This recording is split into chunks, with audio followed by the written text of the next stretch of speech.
from the Smasher Pad series. So this is me using the 6x6 paper pad, and it is the, did I write it down? I don't even think I wrote it down. It is, I didn't even write it down. Look at that. I think I'd know it off the top of my head. It's Craft Consortium, and it's Ink Drops Candy. That's what it's called. Okay, so showing you a couple of different things here. Now, first of all, trust the process. Okay, it's all a bit of a process, and we all have pages that go a little wayward, and then we pull them back from the brink. This is kind of one of those. Now, what I'm actually showing you to start off with here, this is something that I learned ages ago, and I haven't done it forever. So what I'm using is an EK Success corner rounder. That's what I'm using. But what I'm doing, instead of doing a corner and putting it in all the way like you're supposed to, like into the triangle point part, I'm sliding it along the edge, and you can see exactly where you're punching, and it actually creates a nice scalloped border. If you sit and you do it methodically, you can get a perfect scalloped border. I did not sit and do it perfectly because I knew that I was going to grunge it up a little bit anyway. So this particular lot of paper, I'm using some more tiny photos. I actually printed several little sheets of smaller photos, and I've got to say, I really like them. They're not, okay, you wouldn't print all your photos in all your albums this size. Like, it's just not practical.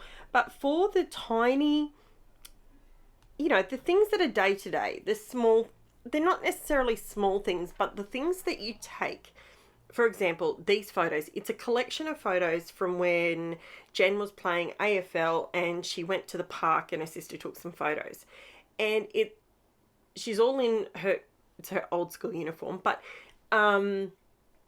it basically, you kind of go, well, I want lots of the photos on there to be able to tell the story of all the different crazy positions she was getting herself into and all the rest of it. So it sort of lends itself to having tinier photos. Now, while I've just jumped right in, I just want to throw out there, for anyone that's new to my channel, I have been off with COVID for a week, and my voice still sounds a little odd, but it's getting there slowly but surely. I would love to say thank you to everybody. I'm going to say it on the next couple of videos, because thank you so much for all your well wishes and positive thoughts and vibes, because, you know, I am one of these immune suppressed people, and I'm not going to lie, it was a bit sketchy for a bit there, but it's okay. Now, this particular layout, I've come back to the craft room, and I just want to play with everything. That is where my brain's at. I feel like I've been out of my crafty space for so many days, and I've got so many. The problem with being out of it is because, you know, you end up with all these thoughts, just constant barrage of, I could do this layout, I could do this layout, I could do this on this layout, I could use these colors and that color. And to tell me to lay down and rest and not think, it's almost impossible for me. I can't. I just have that kind of mind that I've got to be constantly thinking of the next creative thing. And obviously I rested, but I came out the other side and I just went, you know what? This morning, I just wanted to sit down and just play. That's what I wanted to do. So this is what I did. I put on a movie. Actually, it was a doco. And it was a doco about the volcano that erupted with people on it in New Zealand. I'm not even going to try and pronounce it. Kel, if you're out there, feel free to whack in the title of what it's called. I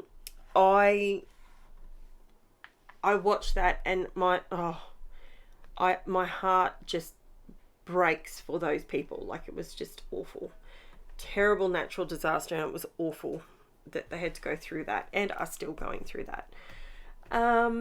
So I was watching that, and I was having a play. Now, I've whacked down some tissue paper. This is from the Tim Holtz Ideology rice paper, Botanicals it's called. Now, I don't use it very often. I think I've used it twice now in as many weeks. So there you go. I pulled out some JoSonja, Jojo, where did that come from? JOSONJAS matte acrylic paint in Brilliant Magenta. Now, where was I going with this? I was trying to give myself a messy background that I could build from. I created the scallops, but I needed to do something else in the background. Stick with me. Trust me, trust the process. I do bring this back from the brink of no return. And yeah, it does look a bit scary, but I bring it back. I think I bring it back. Let me know. Is it typically my style? Is it typically what I would do? I normally would probably plan it out a little bit better, to be completely honest with you.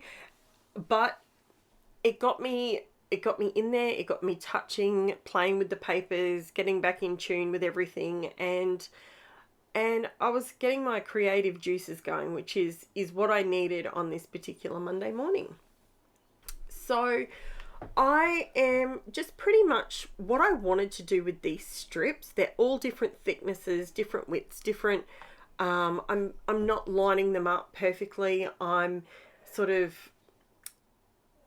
I considered doing like some black ink along the edges, but then I thought, no, I don't think I want to go there. Then once I start doing that, then it's permanent. No, I didn't want to do that. So I kept going. And now I only did 3 of the sheets because I wasn't sure if I needed any more. So instead of wasting it, I decided, no, I'll just wait and see if I need it, and then I'll come back and I'll cut some more. So I'm very, very quickly doing it because I've already shown you how to do this. So I'm quickly sort of smashing out some more strips, as you can see there. Now, in all totaled, this layout, including bringing it back from the brink, giving it a bit of CPR, I think it took me about 2.5 hours to do. So look, I guess what I'm trying to say is have fun with your supplies. Don't treat it like life and death if something doesn't quite work out. Obviously, don't glue your photos down until you're sure that you're not going to ditch the background. But, you know, because obviously the photos are the most important part of the entire layout. And no, we don't want to waste our supplies. We want to make sure that we're not wasting things, but at the same time, it's not the end of the world. Now, at this point, I looked at this and I'm not going to lie, I was thinking to myself, Karen, what the heck are you thinking? And don't worry, my brain is still processing what I'm doing here. And I thought maybe it needs some more black because there's black in the background. Maybe I need a bit more black. And then I looked at that and I thought, not sure. And then of course I glued it down because, you know, that's what you do when you're still unsure. And so I did a couple of these just to sort of give me a center point. That's where my brain was going. I sort of felt like I needed somewhere to be grounded. That's sort of what I was heading with. Now, very, very shortly, I'll show you exactly what I did, and it turned it around, because still at this point, it's like there's 3 different layouts going on. There's the mixed media in the background. There's the papers with the scallops. And then I looked at the photos on it and I'm like, oh, that is just awful. Like, that is terrible. And it was at this point that I went, right, I know what I need to do. I need to ground all these little tiny photos. I didn't want them to be in little bricks. I wanted them to sort of, in my mind, I was thinking Minecraft. You know how the kids have those blocks and bring them to, I can't look at Minecraft. I'll be honest with you. When my kids come to me and say, check this out, and it's on their Minecraft, in their Minecraft world or whatever, I cannot look at it. It actually nauseates me looking at the cubes. I can't do it. So I praise them for what they do on there, but I can't look at it when it's moving. There was another one that came out, Roblox. Now that is circles, so it's not quite as bad on my eyes. Okay, so see, now you can sort of go, okay, all right, I can see what's happening here. And that's when I thought, okay, I'm going to see what a bit of black on there, what does that do? Then this is where my brain starts thinking. This is where I'm like, okay, hang on a minute.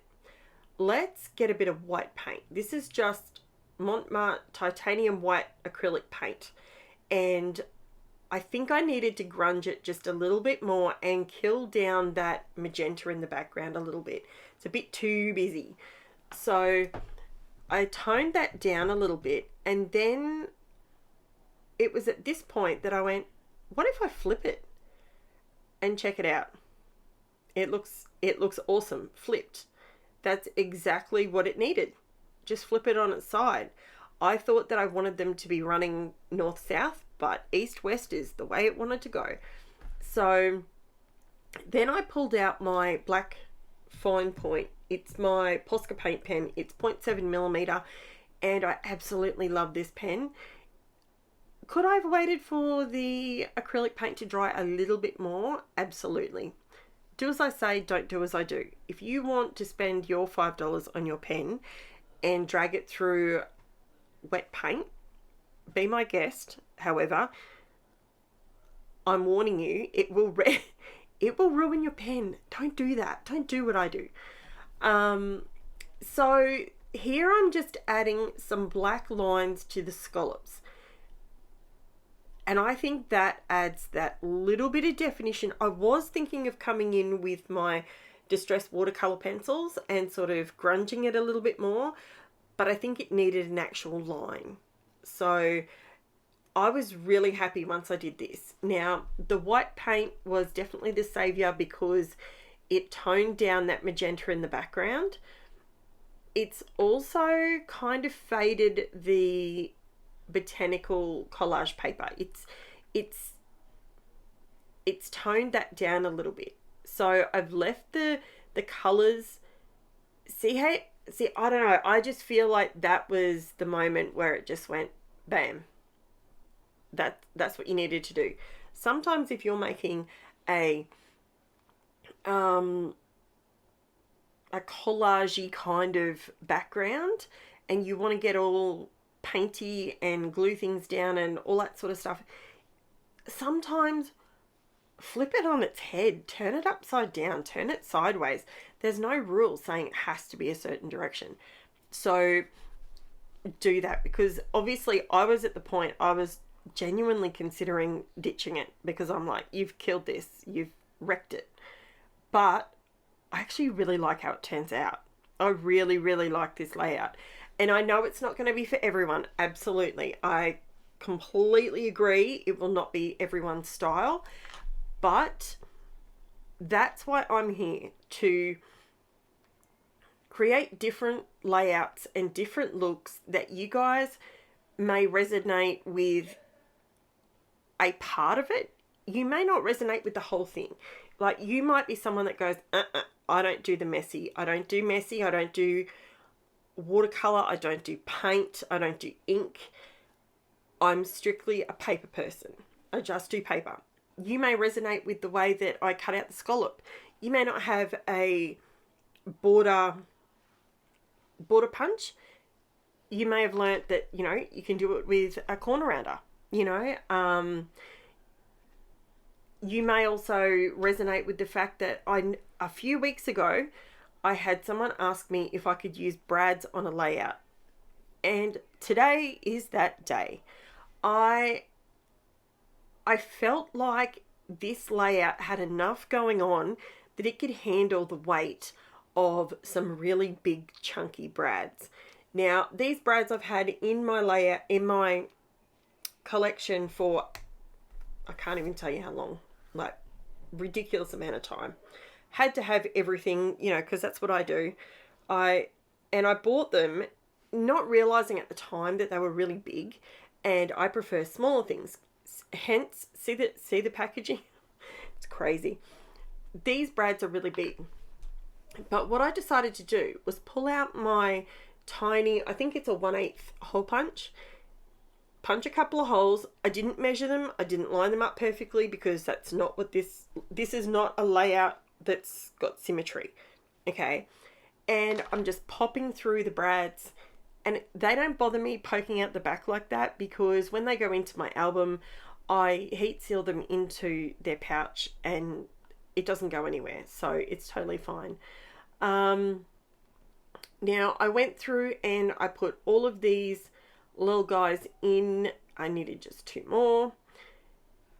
And when you turn this over, bam, they look like nails. It's like it's nailed like a picture frame. So I think that saved it.